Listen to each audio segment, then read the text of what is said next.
کرتا ہے. حدیث میں آتا ہے کہ اللہ سبحانہ تعالیٰ کے نزدیک دعا سے زیادہ معزز اور کوئی چیز نہیں. یعنی سب سے زیادہ اللہ تعالیٰ جس چیز کو بندے کی ویلیو کرتے ہیں وہ دعا مانگنا ہے. اسی طرح ایک اور حدیث میں آتا ہے کہ دعا کرنا افضل عبادت ہے. یعنی انسان جب اللہ تعالیٰ کے آگے ہاتھ پھیلاتا ہے، اپنے دل کی پکار اپنے رب کو سناتا ہے، تو دراصل وہ عبادت کی حالت میں ہوتا ہے اور ایک افضل عبادت کر رہا ہوتا ہے. اس لیے کثرت کے ساتھ دعائیں کرتے رہنا چاہیے. لیکن یاد رہے کہ دعا کرنے سے پہلے اللہ سبحانہ وتعالیٰ کی تعریف ضرور کی جائے.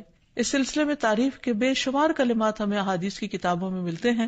انہی میں سے ایک آتا ہے کہ آپ صلی اللہ علیہ وسلم سے سوال کیا گیا کہ کون سا کلام افضل ہے. آپ نے فرمایا جو اللہ نے اپنے فرشتوں اور اپنے بندوں کے لیے چنا، اور وہ ہے سبحان اللہ و بحمدہ، سبحان اللہ و بحمدہ. یعنی جب انسان دعا کرنا چاہے تو اس سے پہلے کچھ مرتبہ جتنا اس کا دل چاہے اللہ تعالیٰ کی تسبیح اور حمد و ثنا بیان کرے، اور بار بار تکرار کے ساتھ کہتا رہے سبحان اللہ و بحمدہ. اس کے بعد درود شریف پڑھے جتنی دیر پڑھنا چاہے، اور پھر اس کے بعد اپنی حاجت اللہ سبحانہ وتعالیٰ کے سامنے رکھے تو انشاءاللہ اس کی پریشانی دور ہوگی. جہاں تک گھریلو پریشانیوں کا تعلق ہے تو اس میں ہم دیکھتے ہیں کہ ہر گھر کے اندر کوئی نہ کوئی چیز ایسی ہو جاتی ہے کہ جس سے باہمی تعلقات میں بدمزگی پیدا ہو جاتی ہے. بعض افراد کی طبیعت میں غصہ زیادہ ہوتا ہے، بعض لوگ جھگڑالو ہوتے ہیں، بعض لوگ شکی مزاج کے ہوتے ہیں، بعض لوگوں کو اونچا بولنے کی عادت ہوتی ہے، بعض لوگ دوسروں کو مختلف باتوں پر زج کرتے رہتے ہیں، بعض لوگ اپنی ذمہ داریوں کو ٹھیک سے نہیں نبھاتے. تو یہ تمام چیزیں صرف نہ یہ کہ ایسے انسان کو خود بلکہ اس کے آس پاس رہنے والوں کو اذیت میں مبتلا کر دیتی. اب اس میں انسان بعضوں کو سمجھانے سے بھی کام لیتا ہے، دوسروں سے بھی مدد لیتا ہے، لیکن پھر بھی مسئلہ حل نہیں ہوتا. تو صحابہ کرام تو اپنی جوتی کا تسمہ بھی ٹوٹ جاتا تو اللہ سبحانہ تعالیٰ سے مانگتے تھے. تو اگر گھر کے اندر کسی قسم کی ناچاکی یا پریشانی ہے تو اس سلسلے میں بھی ہمیں اللہ تعالیٰ کی طرف رجوع کرنا چاہیے، اور پھر اس کے ساتھ ساتھ دوسرے کو جو مشکل پیدا کر رہا ہے سمجھانا بھی چاہیے. جہاں تک لڑائی جھگڑے کا تعلق ہے تو اسے منافقت کی علامت بتایا گیا. آپ صلی اللہ علیہ وسلم نے فرمایا کہ منافق کی 4 علامتیں ہیں. ان میں سے ایک بات کرے تو جھوٹ بولے، وعدہ خلافی کرے، امانت میں خیانت کرے، اور جب وہ جھگڑا کرے تو گالی دے. یعنی جھگڑتا بھی ہے اور گالی بھی دیتا ہے. نبی صلی اللہ علیہ وسلم نے یہ بھی فرمایا کہ اللہ کو سب سے زیادہ ناپسند آدمی وہ ہے جو بہت جھگڑالو ہے. یعنی اللہ تعالیٰ ایسے شخص سے محبت نہیں کرتے. اس لیے اگر آپ کسی سے بات کر رہے ہو تو اس کی بات توجہ سے سن لے. چھوٹی چھوٹی باتوں پر جھگڑنا اور دوسرے کے ساتھ بد اخلاقی سے پیش آنا یہ درست نہیں. پھر اسی طرح مومن جو ہے وہ کبھی بد اخلاق نہیں ہوتا، اور بد اخلاقی پھر منافقت کی علامت ہے. رسول اللہ صلی اللہ علیہ وسلم نے فرمایا تمہارے یہ نسب نامے کسی کے لیے گالی کا سبب نہیں ہے. تم سب آدم کی اولاد ہو، ایک دوسرے کے قریب ہو. دین یا عمل صالح کے علاوہ کسی وجہ سے کسی کو کسی پر کوئی فضیلت نہیں. آدمی کے برا ہونے کے لیے یہی کافی ہے کہ وہ فحش گو ہو، بد کلام ہو، بخیل ہو اور بزدل ہو. پھر اسی طرح آپس میں محبتوں کا نہ ہونا، بہن بھائیوں میں ناچاکی یا شوہر بیوی میں ناچاکی یا والدین کے ساتھ محبت کا نہ ہونا، یہ ایک طرح سے اللہ تعالیٰ کی طرف سے ایک آزمائش بھی ہو سکتی ہے اور ایک عذاب بھی ہو سکتا ہے. مومن تو محبت کرنے والا ہوتا ہے، اور اس شخص میں کوئی خیر نہیں جو محبت کرتا نہیں اور لوگ اس سے محبت نہیں کرتے. اور لوگوں میں سب سے زیادہ بہترین انسان وہ ہے جو لوگوں کے لیے فائدہ مند ہوتا ہے. تو اس لیے بہت ضروری ہے کہ خاندان کے اندر باہم محبت پائی جائے. گھریلو زندگی خوبصورت ہو جاتی ہے اگر آپس میں ایک دوسرے سے پیار، محبت اور ہمدردی کے جذبات پائے جاتے ہیں. پھر اسی طرح بعض اوقات گھریلو زندگی میں بدگمانیاں بہت تکلیف دیتی ہیں، یا گھر کے کچھ افراد سنی سنائی باتوں پر یقین کرتے ہوئے دوسروں کے خلاف بدگمانی پال لیتے ہیں. تو اس سے بھی پرہیز کرنے کی ضرورت ہے. اسی طرح گھریلو پریشانیوں میں گھر کا تنگ ہونا بھی ایک عذاب کی شکل ہے. اس لیے نبی صلی اللہ علیہ وسلم نے ہر وضو کرنے کے بعد جو دعا سکھائی اس میں خاص طور پر یہ دعا آتی ہے کہ اللہ میرے گھر میں وسعت پیدا کر دے. یعنی ایک تو دلوں میں وسعت ہو، اور دوسرا یہ ہے کہ جگہ بھی کشادہ ہو. رسول اللہ صلی اللہ علیہ وسلم نے فرمایا 3 چیزیں بدبختی میں سے ہیں. عورت جب تو اسے دیکھے تو وہ تجھ کو بری لگے اور وہ تجھ پر اپنی زبان چلائے، اور اگر تو اس سے غائب ہو تو وہ اپنے نفس کی اور تیرے مال کی حفاظت نہ کرے. دوسرے مریل سواری کہ اگر تو اسے مارے اور چلائے تو تجھ کو تھکا دے، اور اگر اسے چھوڑ دے تو تجھے جلد تیرے ساتھیوں تک نہ پہنچائے، اور ایسا گھر جو تنگ اور کم سہولتوں والا ہو۔ تو اس لیے اگر انسان ایسی کسی تکلیف میں مبتلا ہے تو اس کا حل بھی یہی ہے کہ کوشش کے ساتھ ساتھ انسان دعا کرے۔ اسی طرح خرچ میں کمی، وسائل میں کمی، مال میں کمی، یہ تمام چیزیں بھی عموماً گھروں کے اندر جھگڑے پیدا کر دیتی ہیں۔ کھانے پینے کی قلت، بنیادی ضروریات کا پورا نہ ہونا، تو ایسی صورت میں بھی انسان اللہ تعالیٰ کی طرف رجوع کرے، اور اس کے لیے ساتھ ہی کوشش بھی ضروری ہے۔ کوشش میں سب سے پہلے تو یہ کہ انسان لڑائی جھگڑا چھوڑے، صبر و ضبط کی عادت ڈالے، برداشت اور تحمل کی عادت اپنے اندر پیدا کرے، اپنے اخلاق کو بہتر بنائے۔ ایک حدیث کے مطابق اللہ سبحانہ و تعالیٰ جب کسی گھرانے پر خیر و برکت نازل فرمانا چاہتے ہیں تو اس گھر والوں کے اندر نرمی پیدا کر دیتے ہیں، اور ایک اور حدیث میں یہ بھی آتا ہے کہ جو نرمی سے محروم کر دیا گیا وہ ہر خیر و بلائی سے محروم کر دیا گیا۔ تو اس لیے گھر کے ہر فرد کو اپنے اپنے رویے پر غور کرتے ہوئے اپنے اخلاق کی اصلاح کرنے کی ضرورت ہے، اور دوسروں سے توقعات زیادہ رکھنے کی بجائے اپنا طرز عمل اچھا کرنے کی ضرورت ہے۔ اور گھر والوں کے ساتھ بہترین ہونا نبی صلی اللہ علیہ وسلم کی سنت ہے۔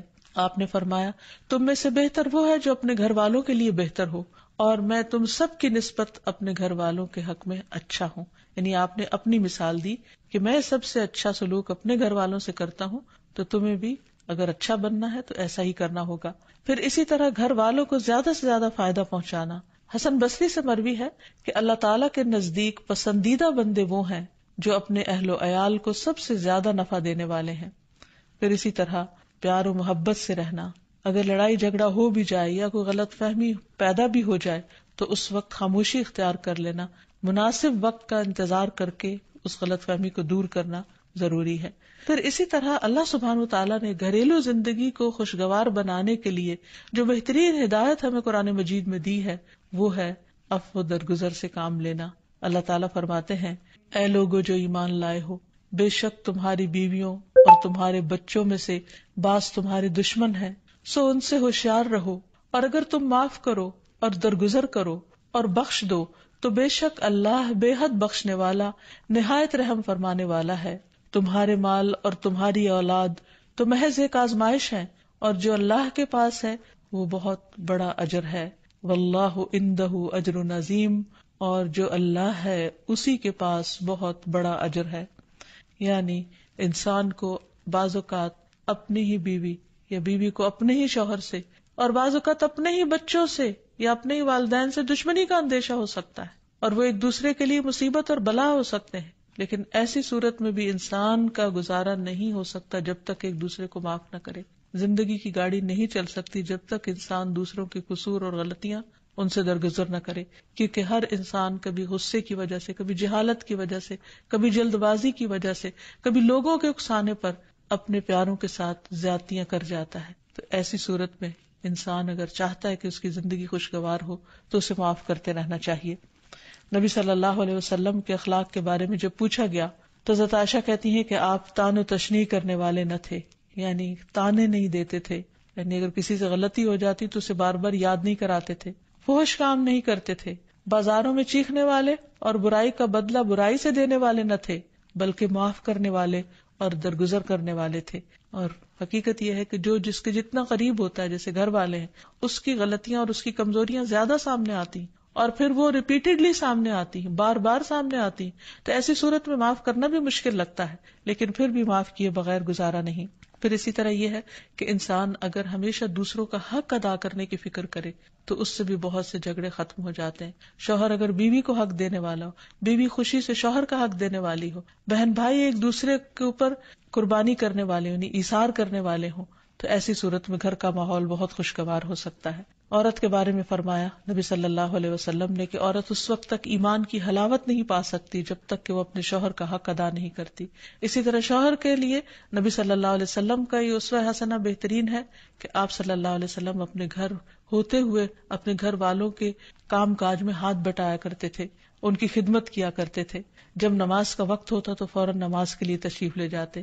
آپ اپنے چھوٹے چھوٹے کام خود کر لیا کرتے تھے۔ یعنی اس سے بھی یہ پتہ چلتا ہے کہ خوشگوار گھریلو تعلقات میں دوسرے پر بوجھ نہ بننا ایک بہت اہم نقطہ ہے، کیونکہ اگر ہر انسان اپنی ذمہ داری خود لے لے تو دوسروں کے لیے وہ خوشگوار ہو جاتا ہے. پھر اسی طرح گھر والوں کو اگر کوئی غم، تکلیف یا پریشانی ہو تو اس موقع پر اپنے اختلافات کو بھول کر ان کی مدد کرنا، ان کی کیئر کرنا اور ان کی دلجوئی کرنا، یہ بھی بہت ضروری ہے. اور حتی الوسع گھر کا ماحول خوشگوار رکھنا چاہیے، ایک دوسرے کا احساس کرتے ہوئے اور ایک دوسرے کے کاموں میں عیب نہ نکالتے ہوئے اور ایک دوسرے کو اپریشیٹ کرتے ہوئے، ایک دوسرے کی اچھی خوبیوں کو اور اچھی باتوں کو کی تعریف کرتے ہوئے، اور اسی طرح بعض اوقات اپنی خواہشات کو پیچھے کرتے ہوئے. کیونکہ اگر ہر انسان یہ چاہے کہ زندگی اس کے مطابق، کیونکہ اگر ہر انسان یہ چاہتا ہو کہ ہر کام گھر میں اس کی مرضی کے مطابق ہو تو یہ ممکن نہیں. بہت سے گھروں میں ساس بہو کا جھگڑا کس بنا پر ہوتا ہے، یا آپس میں قریبی رشتوں کا جھگڑا اور فتنہ فساد کس وجہ سے ہوتا ہے؟ کیونکہ ہر شخص یہ چاہتا ہے کہ گھر کا نظام اس کی مرضی کے مطابق ہو، حالانکہ ایسا ہونا ممکن نہیں. تو اس لیے ہر انسان کو اپنی رائے بھی دینی چاہیے، لیکن دوسروں کی رائے کا بھی احترام کرنا چاہیے. اپنی ضرورت بھی پوری کرنی چاہیے، لیکن اس کے ساتھ ساتھ دوسروں کی ضروریات کا بھی خیال کرنا چاہیے. پھر اسی طرح بہت سے معاملات میں قناعت اختیار کرنی چاہیے، کیونکہ یہ زندگی بذات خود ایک امتحان ہے، اور اصل عیش و عشرت کی جگہ جنت ہے، دنیا نہیں، یا دنیا کا گھر نہیں. تو اس لیے ضروری ہے کہ مشکل حالات میں انسان اپنے عزیزوں کا، پیاروں کا، گھر والوں کا ساتھ دے، ان کی مدد کرے. مثلا شوہر کے اگر معاشی حالات تنگ ہیں تو بیوی ناجائز مطالبات نہ کرے. اسی طرح اگر بیوی بیمار ہے تو شوہر اس سے بہت زیادہ گھر کے کام کا مطالبہ نہ کرے. تو ایک دوسرے کے حالات کی رعایت کرتے ہوئے اگر انسان ایک دوسرے سے توقعات رکھے تو اس سے بھی حالات بہت خوشگوار ہو سکتے ہیں. اور پھر یہ کہ ہمیشہ دوسروں کی چھوٹی چھوٹی ایفرٹ پر ان کے لیے شکر گزاری کے جذبات ہونے چاہیے. مثلاً اگر کوئی آپ کو گھر میں پانی پلا دے تو آپ اس پر بھی شکریہ بولیں. ہم عام طور پر اگر گھر سے باہر کہیں ہوتے ہیں اور کوئی ہمارے ساتھ تھوڑے سا بھی احسان کا معاملہ کرے تو ہم اس کے احسان کو مانتے ہیں، لیکن گھر والوں کا احسان ماننا ایک مشکل کام لگتا ہے. تو اس لیے اگر ہم چاہتے ہیں کہ گھریلو زندگی خوشگوار ہو تو اس میں گھر والوں کے احسان کو بھی ماننا ضروری ہے. اور پھر چھوٹی چھوٹی اذیتوں کو بہت مینشن نہیں کرنا چاہیے، ان کا ذکر نہیں کرنا چاہیے، ان پر صبر کرنا چاہیے. تو جو شخص شکر اور صبر سے کام لیتا ہے اس کی زندگی لازماً خوشگوار ہوتی ہے. لیکن اس کے باوجود بھی اگر گھریلو زندگی میں تنگی ہو، تکلیف ہو، آپس کی ناچاکی ہو، دشمنی ہو، پریشانی ہو، بہت بے چینی ہو، تو پھر اللہ سبحانہ وتعالیٰ ہی کی طرف رجوع کرنا چاہیے. کیونکہ قرآن مجید میں آتا ہے وَإِن يُرِدْكَ بِخَيْرٍ فَلَا رَادَّ لِفَضْلِهِ يُصِيبُ بِهِ مَن يَشَاءُ مِنْ عِبَادِهِ وَهُوَ الْغَفُورُ الرَّحِيمُ. اور اگر اللہ تمہیں کوئی تکلیف پہنچانا چاہے تو اس کے سوا کوئی اسے دور کرنے والا نہیں، اور تجھ سے کوئی بھلائی کرنا چاہے تو کوئی اسے ٹالنے والا نہیں. وہ اپنے بندوں میں سے جسے چاہے فضل سے نوازتا ہے، اور وہ بخشنے والا اور رحم کرنے والا ہے. تو اس لیے چھوٹی چھوٹی تکلیفوں پر بھی فوراً اللہ کا ذکر، اللہ کی یاد، اللہ کی تسبیح انسان کے دل کو سکون بخش دے. اور نبی صلی اللہ علیہ وسلم نے خصوصاً اپنی پیاری بیٹی فاطمہ رضی اللہ تعالی عنہا کو جب وہ گھر کے کام کاج کر کے تھک جاتی تھی، کیونکہ اپنے ہاتھ سے چکی پیستی، اپنے ہاتھ سے آٹا گوندتی، اپنے ہاتھ سے اپنے گھر کے کام کاج کرتی، بچوں کو لک آفٹر کرتی، تو بہت تھک جاتی تھی. اور اسی تھکاوٹ کی وجہ سے انہوں نے ایک دفعہ نبی صلی اللہ علیہ وسلم کے پاس جب کچھ قیدی آئے تو خادم کا مطالبہ کیا، لیکن آپ صلی اللہ علیہ وسلم نے ان کو خادم دینے کی بجائے یہ تسبیحات سکھائی اور فرمایا کہ جب تم اپنے بستر پر جانے لگو تو 33 بار سبحان اللہ، 33 بار الحمدللہ اور 34 بار اللہ اکبر پڑھ لیا کرو. اور اسی لیے یہ تسبیحات فاطمہ کے نام سے بھی معروف ہیں. تو رات کو خاص طور پر بستر پر لیٹ کر یہ تسبیحات ضرور پڑھ لینی چاہیے، کیونکہ یہ گھریلو کام کاج کی تھکاوٹ کا بہترین علاج ہے اور خادم کی جگہ کفایت کرنے والی دعائیں ہیں. پھر اسی طرح گھر میں وسعت اور کشادگی کی دعا، اللہم اغفر لی ذنبی ووسع لی فی داری وبارک لی فی رزقی. اے اللہ میرے گناہ معاف کر دے، میرے گھر میں وسعت پیدا کر دے اور میرے رزق میں برکت عطا کر دے. پھر اسی طرح چھوٹی چھوٹی پریشانیوں کے سلسلے میں مثلاً بچے کو چوٹ لگ گئی یا اچانک کسی وبائی مرض کا کوئی شکار ہو گیا تو علاج معالجے کے ساتھ ساتھ دعا کرنا ضروری ہے. مثلاً گھر والوں میں سے اچانک کسی کو کوئی ایسی بیماری آ گئی، کوئی سٹروک ہو گیا یا ہارٹ اٹیک ہو گیا تو سارے گھر والے پینک ہو جاتے ہیں. ایسی صورت میں پریشانی کا صرف اظہار کرتے رہنے سے اور غمگین رہنے سے مریض کی مدد نہیں کی جا سکتی تو اس موقع پر اللہ تعالیٰ سے دعا کرنی چاہیے. اور ایک بہت خوبصورت دعا جو نبی صلی اللہ علیہ وسلم نے حضرت اسماء بنت امیس کو سکھائی تھی کہ آپ نے فرمایا کیا میں تمہیں ایسے کلمات نہ سکھاؤں جن کو تم پریشانی کے وقت پڑھا کرو، اور وہ کلمات ہیں اللہ اللہ ربی لا اشرک بہ شیئا، اللہ ہی میرا رب ہے، میں اس کے ساتھ کسی چیز کو شریک نہیں بناتی. اور آخر میں یہ کہ گھر والوں کی باہمی محبت اور الفت اور تعلقات کی بہتری کی دعا کرنی چاہیے جو پیارے نبی صلی اللہ علیہ وسلم نے ہمیں سکھائی ہے. وہ دعا ہے اللہم الف بین قلوبنا واصلح ذات بیننا واہدنا سبل السلام ونجنا من الظلمات الى النور وجنبنا الفواحش ما ظہر منها وما بطن وبارک لنا فی اسماعنا وابصارنا وقلوبنا وازواجنا وذریاتنا وتب علینا انک انت التواب الرحیم واجعلنا شاکرین لنعمتک مثنین بها قابلیہا واتمہا علینا. اے اللہ ہمارے دلوں میں الفت پیدا فرما دے اور ہمارے آپس کے معاملات کی اصلاح کر دے، ہمیں سلامتی کے راستوں کی رہنمائی فرما اور ہمیں اندھیروں سے نجات دے کر نور کی طرف لے آ، اور ہمیں تمام ظاہری اور چھپی بدکاریوں سے محفوظ رکھ. ہمارے کانوں اور ہماری آنکھوں اور ہمارے دلوں اور ہماری گھر والیوں اور ہمارے بچوں میں برکتیں عطا فرما، ہماری توبہ قبول فرما. بلا شبہ تو بہت زیادہ توبہ قبول کرنے والا اور رحمت کرنے والا ہے. ہمیں اپنی نعمتوں کا شکر ادا کرنے والا بنا اور ان کی تعریف کرنے والا اور ان کو قبول کرنے والا بنا دے. ان نعمتوں کو ہم پر کامل فرما دے، یعنی ان نعمتوں کو ہم پر تمام کر دے. تو کس قدر جامع اور خوبصورت دعا ہے جو نبی صلی اللہ علیہ وسلم نے ہمیں سکھائی گھریلو زندگی کو خوشگوار بنانے کے لیے. ان دعاؤں کو پڑھتے رہنا چاہیے، یاد کر لینا چاہیے، قبولیت کے مواقع پر پڑھنا چاہیے. اگر زبانی یاد نہ بھی ہو تو دیکھ کر پڑھ لینا چاہیے، اور اگر ان کا ترجمہ نہ آتا ہو تو اردو میں پڑھنے میں بھی کوئی حرج نہیں. لیکن اللہ تعالیٰ سے مانگتے رہیے کیونکہ ساری مشکلات کا حل صرف. عن ابی موسیٰ عن النبی صلی اللہ علیہ وسلم قال مثل البیت الذی یذکر اللہ فیہ والبیت الذی لا یذکر اللہ فیہ مثل الحی والمیت. رواہ مسلم. سیدنا ابو موسیٰ رضی اللہ عنہ سے روایت ہے، نبی صلی اللہ علیہ وسلم نے فرمایا جس گھر میں اللہ تعالیٰ کا ذکر کیا جاتا ہے اور جس گھر میں اللہ تعالیٰ کا ذکر نہیں کیا جاتا وہ زندہ اور مردہ کی مثل ہے.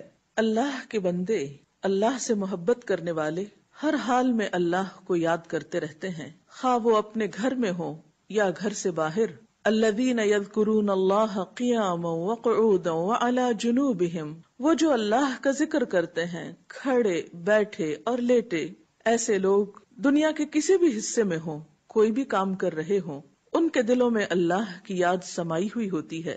ان کے دلوں میں اللہ کی یاد صرف مسجد کی حد تک یا کسی خاص جگہ سے ہی مخصوص نہیں ہوتی، بلکہ وہ اپنے گھروں میں بھی اللہ کو یاد کرتے ہیں. اس حدیث کے مطابق وہ گھر جن میں اللہ کا نام بلند ہوتا ہے، جس میں ذکر کیا جاتا ہے، وہ اس شخص کی طرح ہے جو زندہ ہو. اس کی مثال ایک زندہ انسان کی سی ہے. اس کے برعکس وہ گھر جس میں اللہ کا نام نہ لیا جاتا ہو، اللہ کا ذکر بلند نہ ہوتا ہو، اس گھر کی مثال ایک مردہ کی سی ہے. اور آپ سب جانتے ہیں کہ زندہ اور مردہ برابر نہیں ہوا کرتے.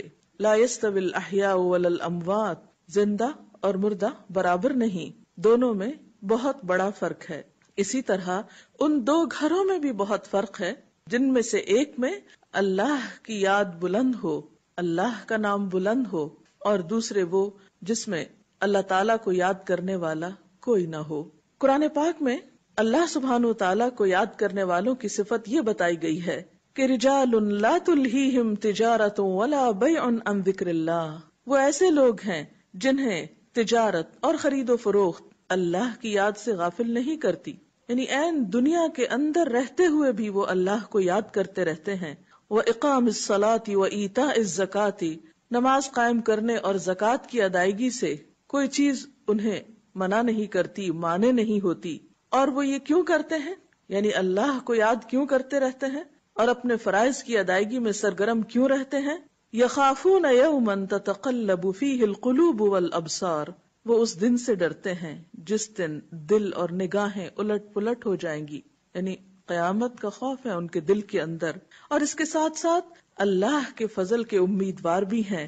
لیجزیہم اللہ احسن ما عملوا ویزیدہم من فضلہ، تاکہ اللہ ان کو بدلہ دے ان کے اچھے اعمال کا جو انہوں نے کیے، اور اپنے فضل سے زیادہ بھی نوازے۔ واللہ یرزق من یشاء بغیر حساب، اور اللہ اپنے رزق میں سے جسے چاہتا ہے بے حساب عطا کر دیتا ہے۔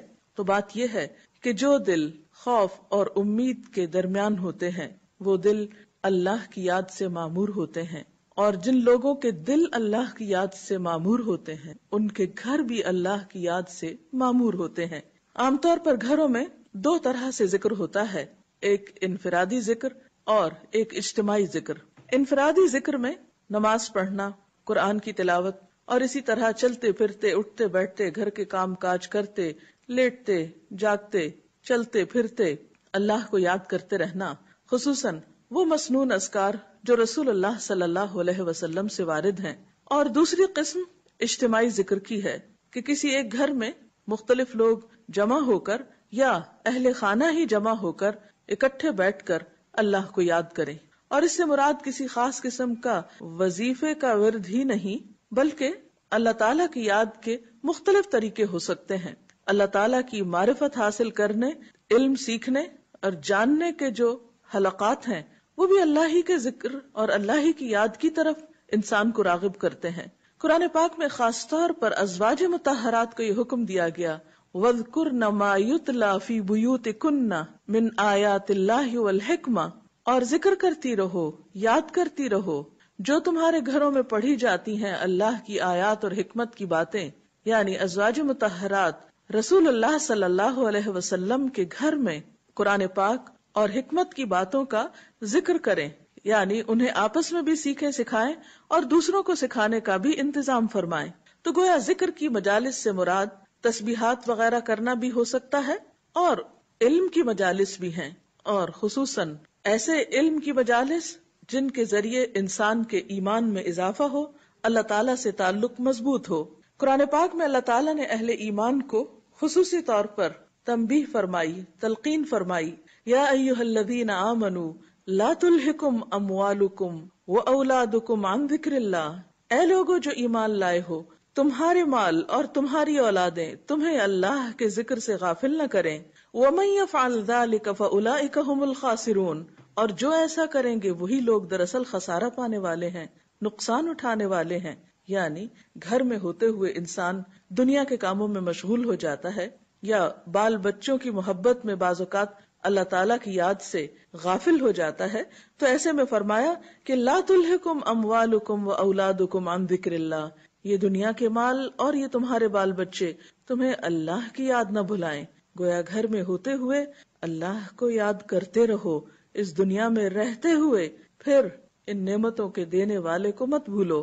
حضرت ابو ہریرہ رضی اللہ تعالی عنہ بیان کرتے ہیں کہ رسول اللہ صلی اللہ علیہ وسلم نے فرمایا، جو لوگ اللہ کے گھروں میں سے کسی گھر میں جمع ہوتے ہیں اور اللہ کی کتاب کی تلاوت کرتے ہیں اور اسے باہم پڑھتے پڑھاتے ہیں تو ان پر سکون قلب اترتا ہے، اور اللہ کی رحمت انہیں ڈھانپ لیتی ہے، اور فرشتے ان پر سایہ کرتے ہیں، اور اللہ تعالیٰ ان کا ذکر ان فرشتوں کے درمیان کرتے ہیں جو اس کے پاس ہیں، اور جس شخص کو اس کے برے عمل نے پیچھے ڈال دیا اس کا حسب نسب اسے آگے نہیں بڑھا سکتا۔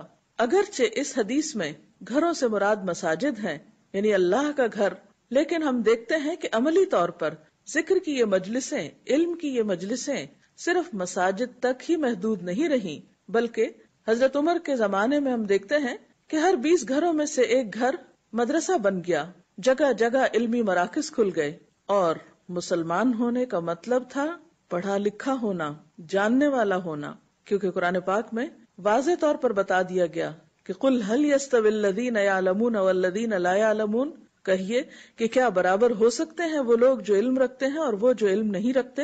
تو ذکر کی مجلسیں صرف تلاوت قرآن ہی کی مجلسیں نہیں، بلکہ ساتھ ہی کیا فرمایا، وَيَتَدَارَسُونَهُ بَيْنَهُمْ، وہ ایسی مجلسیں ہیں جس میں لوگ ایک دوسرے کے ساتھ علمی مذاکرہ بھی کرتے ہیں، ایک دوسرے کو سکھاتے بھی ہیں، تعلیم بھی دیتے ہیں۔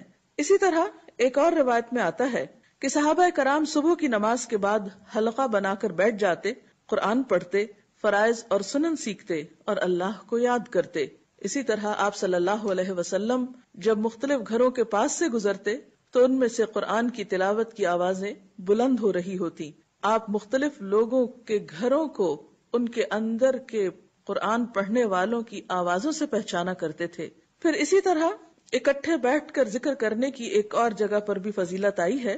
رسول اللہ صلی اللہ علیہ وسلم نے فرمایا، اگر میں ایسے لوگوں کے پاس بیٹھوں جو صبح کی نماز سے لے کر طلوع آفتاب تک اللہ کا ذکر کرتے ہیں تو یہ مجھے اس بات سے زیادہ عزیز ہے کہ میں اسماعیل علیہ السلام کی اولاد میں سے 4 غلام آزاد کروں، اور اگر میں ان لوگوں کے پاس بیٹھوں جو عصر کی نماز سے لے کر غروب آفتاب تک اللہ کا ذکر کرتے ہیں تو یہ مجھے اس سے زیادہ عزیز ہے کہ میں 4 غلام آزاد کروں۔ تو اس سے پتہ چلتا ہے کہ اکیلے اکیلے ذکر کرنے کے علاوہ مل جل کر ذکر کرنا بھی باعث تسکین ہے، باعث رحمت ہے، اور انسان کے لیے ایک بہت بڑی سپورٹ بنتا ہے۔ آپ صلی اللہ علیہ وسلم نے خاص طور پر گھروں کی طرف متوجہ کرتے ہوئے فرمایا، اپنے گھروں کو قبرستان مت بناؤ، کیونکہ شیطان اس گھر سے بھاگ جاتا ہے جس میں سورۃ البقرہ پڑھی جاتی ہے۔ ایک اور جگہ پر آپ نے فرمایا کہ جس شخص نے 10 آیات کے ساتھ قیام کیا یعنی رات کی نماز پڑھی وہ غافلوں میں نہیں لکھا جائے گا، اور جس نے 100 آیات کے ساتھ قیام کیا وہ فرما برداروں میں لکھ دیا جائے گا، اور جس نے 1000 آیات کے ساتھ قیام کیا تو وہ ان لوگوں میں لکھا جائے گا جو بہت زیادہ ثواب جمع کرتے ہیں۔ پھر اسی طرح ہم دیکھتے ہیں کہ رسول اللہ صلی اللہ علیہ وسلم فرض نماز مسجد میں ادا کیا کرتے تھے لیکن نوافل گھر میں ادا کیا کرتے تھے، تاکہ گھروں کے اندر بھی اللہ کے ذکر، اس کی یاد اور عبادت کی وجہ سے برکت ہو۔ تو ہم سب کو بھی چاہیے کہ ہم اپنے اپنے گھروں میں اللہ تعالیٰ کی عبادت کا خاص اہتمام کریں، بڑوں کے علاوہ بچوں کو، اہل خاندان کو، رشتہ داروں کو کبھی کبھار جمع کریں، مل جل کر اللہ کی باتیں کریں، اللہ کا ذکر کریں، تاکہ گھروں کے اندر رحمت اور برکت ہو۔ اور یہ بھی یاد رکھیے کہ جب اکٹھے بیٹھ کر ذکر کیا جاتا ہے تو اللہ تعالیٰ ایسے لوگوں کا ذکر اپنے پاس کے فرشتوں کے پاس کرتے ہیں۔ انفرادی ذکر کے علاوہ گھروں کے اندر دینی مجالس ہونی چاہیے، سب اہل خانہ خود مل جل کر بیٹھ سکتے ہیں، دیگر قریبی رشتہ داروں کو بلا سکتے ہیں، ہمسایوں کو اکٹھا کر سکتے ہیں، کیونکہ قدرتی بات ہے کہ جب انسان ایک مجلس میں اکٹھے ہو کر مل جل کر کوئی کام کرتا ہے تو اس کی اپنی ہی ایک خاص رحمت اور برکت ہوتی ہے۔ تو اللہ تعالیٰ سے دعا ہے کہ وہ اپنی یاد سے ہمارے دلوں کو آباد رکھے۔ اس سلسلے میں اگر